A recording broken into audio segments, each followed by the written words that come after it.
మీకు ఈ వీడియో నచ్చితే వీడియోని లైక్ చేయండి. పృథ్వీ, పున్నమి, భానుమతమ్మ రూమ్ దగ్గరికి వెళ్తారు. ఇప్పుడు అవసరమా? నానమ్మ అసలే కోపంగా ఉంది కదా, ఎందుకు తిట్లు తినాలనుకుంటావు పున్నమి అని పృథ్వీ చెప్తూ ఉంటాడు.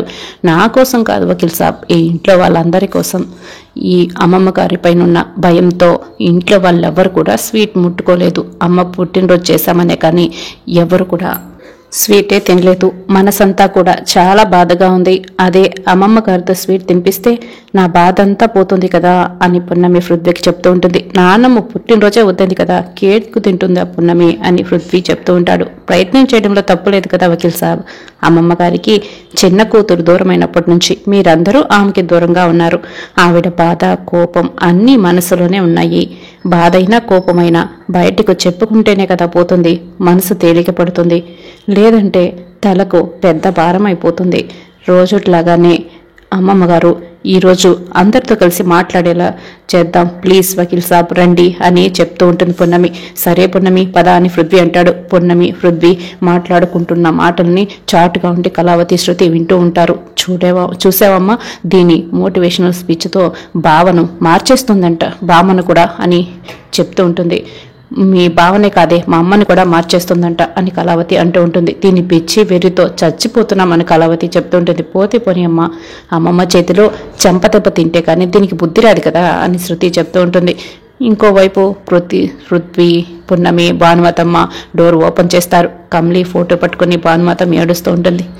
కింద అనాథ పిల్లలు ఆ పున్నమి చెప్తున్న మాటలు అవన్నీ వింటుంటే నాకు నువ్వే గుర్తొస్తున్నావమ్మా, నీ మాటలు నాకు పదే పదే గుర్తుకు తెస్తున్నాయి. ఈ అమ్మని క్షమిస్తావా?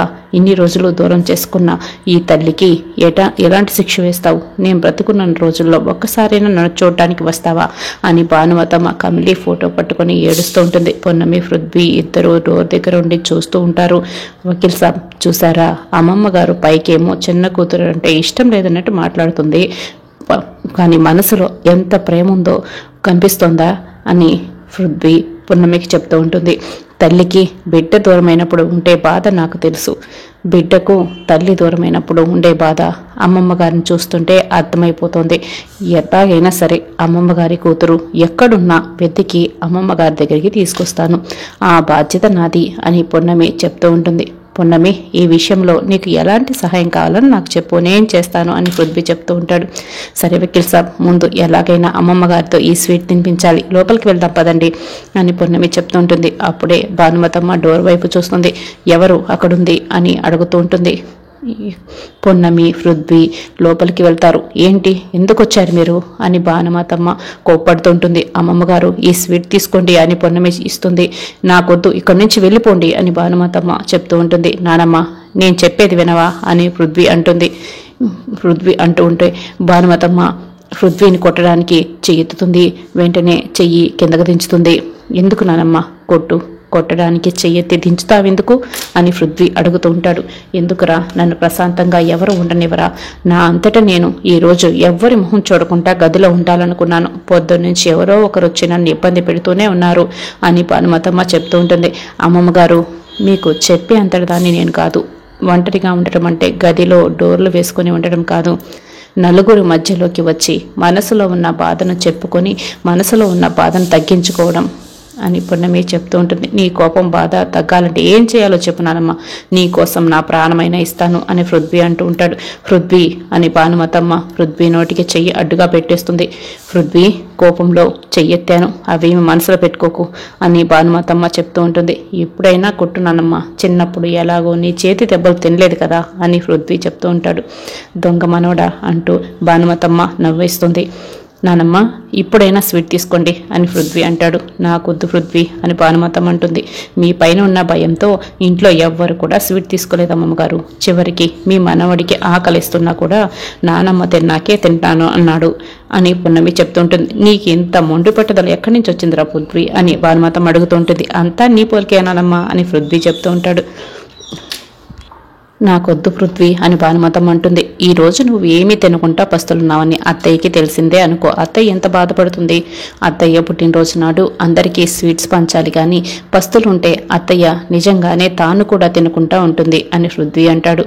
ఆ చేదు జ్ఞాపకాలని నా మనసులోనే ఉండనివ్వండి పృథ్వీ, మీరంతా పంచుకోవద్దు అని భానుమతమ్మ అంటూ ఉంటుంది.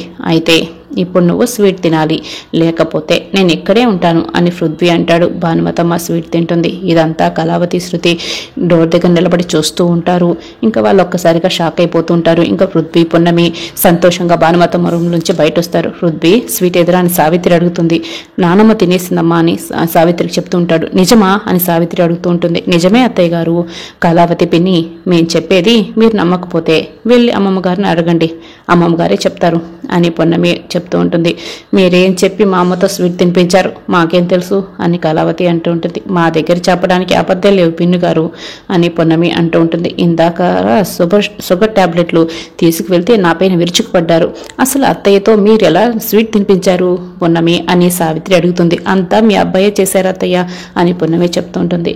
అమ్మమ్మకు స్వీట్ తినిపించడమే కాదు, ముద్దు కూడా పెట్టాడు అని పున్నమి చెప్తూ ఉంటుంది. సావిత్రి ఇక నవ్వేస్తుంది. అమ్మ బాబోయ్, ఇన్ని జరిగాయా? అయితే తెలుగు రాష్ట్రాల్లో తప్పకుండా మంచి తుఫాన్ వస్తుంది అని భాగ్య అంటూ ఉంటుంది. అమ్మమ్మ గారిని ఈరోజు ఎవరిని పలకరించకపోవడంతో ఆవిడ గదికే అంకితమయ్యారు. ఆవిడను మనలో ఎవరో ఒకరు పలకరించడానికి ప్రయత్నించుంటే ఆవిడ ఇలా ఉండేవాళ్ళు కాదు అని పున్నమి చెప్తూ ఉంటుంది. చాలే ఆపు, నువ్వేం ఇంకా సూక్తులు చెప్పాల్సిన అవసరం లేదు. నీకు తెలిసిన భానుమతమ్మ వేరు, మాకు తెలిసిన భానుమతమ్మ వేరు అని కళావతి చెప్తూ ఉంటుంది. అమ్మమ్మని పలకరించకపోవడం వల్లనే ఇదంతా జరిగిందని పున్నమి అంటుంది. ఎందుకు ఒప్పుకోరత్తయ్య అని పృథ్వీ అడుగుతూ ఉంటాడు. ఏదేమైనా తన చిన్న కూతురు దూరమైనప్పటి నుంచి అత్తయ్య గారిలో మార్పు ఈరోజు చూస్తున్నాను. స్వీట్ తిన్నదని, నవ్విందని మీరు చెప్తుంటే వింటున్నా అని సావిత్రి చెప్తూ ఉంటుంది. ఇదంతా మీ అబ్బాయి వల్లే అత్తయ్య అని పున్నమి చెప్తూ ఉంటుంది. లేదమ్మా, పున్నమి చెప్పడం వల్లే నేను లోపలికి వెళ్ళాను అని పృథ్వీ అంటూ ఉంటాడు. అమ్మ, వీళ్ళిద్దరి చెక్కభజన వినలేకపోతున్నాను.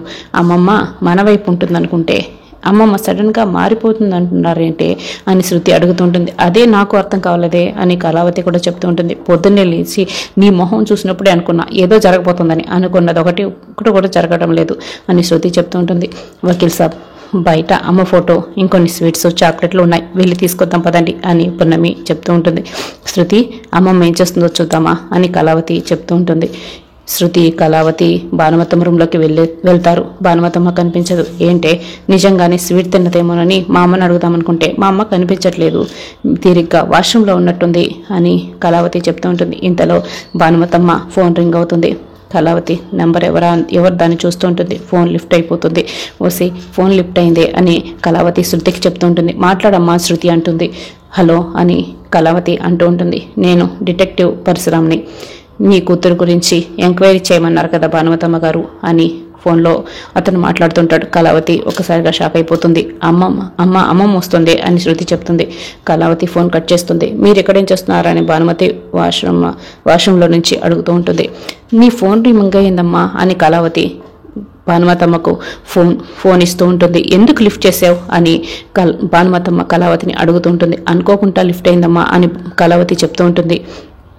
నేనేం మాట్లాడలేదు, నువ్వే మాట్లాడు అని కళావతి చెప్తుంటుంది. సరే సరే, మీరు బయటకు వెళ్ళండి అని భానుమతమ్మ అంటూ ఉంటుంది. కళావతి, శృతి ఇద్దరు డోర్ చాట్ నుండి భానుమతమ్మ ఎవరితో ఫోన్ మాట్లాడుతుందా అని వింటూ ఉంటారు. భానుమతమ్మ ఆ నెంబర్కి ఫోన్ చేస్తుంది. హలో, ఎవరు అని అడుగుతుంది. నేను డిటెక్టివ్ పరశురామ్నండి, మీ కూతురు గురించి ఎంక్వైరీ చేయమన్నారు కదా, మీ కూతురు మీ దగ్గర నుంచి వెళ్ళిపోయిన తర్వాత గూడెం వెళ్ళింది అని డిటెక్టివ్ చెప్తూ ఉంటాడు. గూడెం వెళ్ళిందా అని భానుమతమ్మ అడుగుతుంది. అవునండి, మీ అమ్మాయి నేషనల్ వెల్ఫేర్ ట్రైబల్ డిపార్ట్మెంట్లో పనిచేసింది కదా, ఆ పని మీదే గూడెం వెళ్ళింది. కృష్ణశాస్త్రి అనే గవర్నమెంట్ టీచర్ ఇంట్లో ఉండేది. ఆ తర్వాత ఏమైందో, ఎక్కడికి వెళ్ళిందో తెలియదు అని డిటెక్టివ్ చెప్తూ ఉంటాడు. అవన్నీ తెలుసుకోవడమే కదా నీ పని అని భానుమతమ్మ చెప్తూ ఉంటుంది. త్వరలో తెలుసుకుంటానని డిటెక్టివ్ కూడా అంటూ ఉంటాడు. మరి ఆ గవర్నమెంట్ టీచర్ నంబర్ ఏదైనా ఉందా అని భానుమతమ్మ అడుగుతూ ఉంటుంది. డీటెయిల్స్ రేపు మీ ఇంటికి వచ్చేస్తాను అని డిటెక్టివ్ చెప్తూ ఉంటాడు. ఇంటికొద్దు, రేపు 10 గంటలకు నేను ఒక ప్లేస్ చెప్తాను, అక్కడికి వచ్చేయి అని చెప్పి భానుమతమ్మ చెప్తూ ఉంటుంది. ఆ మాటలు విన్న కళావతి, శృతి పదమ్మ వెళ్దాం అని అక్కడి నుంచి వెళ్ళిపోతారు. భానుమతమ్మ మాట్లాడిన మాటలన్నీ పృథ్వీ, పున్నమి చాటు నుంచి వింటూ ఉంటారు. వకీల్ సాబ్, పిన్ని గారి గురించి మనం వెతుకుతామనుకుంటే మనకు తెలియకుండా అమ్మమ్మ గారు డిటెక్టివ్తో వెతికిస్తున్నారు అని పున్నమి అంటూ ఉంటుంది. అయితే తొందరలోనే చిన్నత్తయ్య అడ్రస్ తెలుస్తుంది అని పృథ్వీ కూడా చెప్తూ ఉంటాడు. వకీల్ సాబ్, మనతో పాటు శృతి అలాగే కళావతి పిన్ని కూడా అమ్మగారి మాటలు విన్నారు. వాళ్ళేమైనా అమ్మమ్మ గారికి ఇబ్బంది కలిగేలా చేస్తారేమో అని పున్నమి చెప్తూ ఉంటుంది. వాళ్ళకు నువ్వంటే కోపం కానీ వాళ్ళ చెల్లెలంటే ఎందుకు కోపం ఉంటుంది? వాళ్ళ చెల్లెలు తిరిగి రావాలని కళావతి అత్తయ్య అనుకుంటుంది కదా అని పృథ్వీ అంటాడు. అంటే దాన్ని ఎప్పుడు కూడా కళావతి అత్తయ్య తన చెల్లెలు ఇంటి నుంచి వెళ్ళిపోయిందని కళావతి పిన్ని బాధపడడం నేను చూడనే లేదు. అందుకే అమ్మమ్మ రేపు ఆధారాలు తీసుకుంటుంటే ఏదైనా ఆటకం కలిగిస్తారేమో నాకు అనుమానంగా ఉంది. అందుకే అమ్మమ్మ చిన్న కూతురు గురించి ఆధారాలు తీసుకోవడం కోసం డిటెక్టివ్ దగ్గరికి వెళ్ళినప్పుడు మనం కూడా వెళ్దాం, అక్కడ ఎటువంటి ఇబ్బంది కలగకుండా చూద్దాం అని పున్నమి చెప్తూ ఉంటుంది. సరే పున్నమి, నువ్వు ఎలా చెప్తే అలానే అని పృథ్వీ కూడా చెప్తూ ఉంటాడు. ఇంకోవైపు కళావతి శృతి కూడా ఇద్దరు కూడా మా అమ్మలో ఈ యాంగిల్ ఉందని అనుకోలేదు. నా చెల్లెలు తిరిగి వస్తే కనుక నా చెల్లెలకి పట్టం కట్టేస్తారు, ఆస్తిలో సగం వాటా ఇచ్చేస్తారు అని కళావతి చెప్తూ ఉంటుంది. ఈ చెల్లెలకి ఓ కూతురు కూడా ఉందంటమ్మా అని శృతి చెప్తూ ఉంటుంది. రేపు ఆ డిటెక్టివ్ని అమ్మమ్మ కంటే ముందు మనం కలవాలి, వాడిని కొనేద్దాం, వాడు లొంగలేదనుకో ఏదో ఒకటి చేసి ఆధారాలు తారుమారు చేసేద్దాం అని శృతి చెప్తూ ఉంటుంది. ఇంకోవైపు డిటెక్టివ్ భానుమతమ్మకు ఫోన్ చేస్తాడు. మీరు చెప్పిన అడ్రస్కి వచ్చేసాను అని చెప్తూ ఉంటాడు. నేను 10 నిమిషాల్లో అక్కడ ఉంటాను అని భానుమతమ్మ అంటుంది. అప్పటికే శృతి కళావతి గోర్కలు వేసుకొని డిటెక్టివ్ ఉన్న ప్లేసులకి వెళ్ళిపోతారు. అప్కమింగ్ ఎపిసోడ్లో ఏం జరగబోతుందో తెలుసుకోవాలంటే ఛానల్ని సబ్స్క్రైబ్ చేసుకొని సపోర్ట్ చేయడం మర్చిపోకండి. Thanks for watching.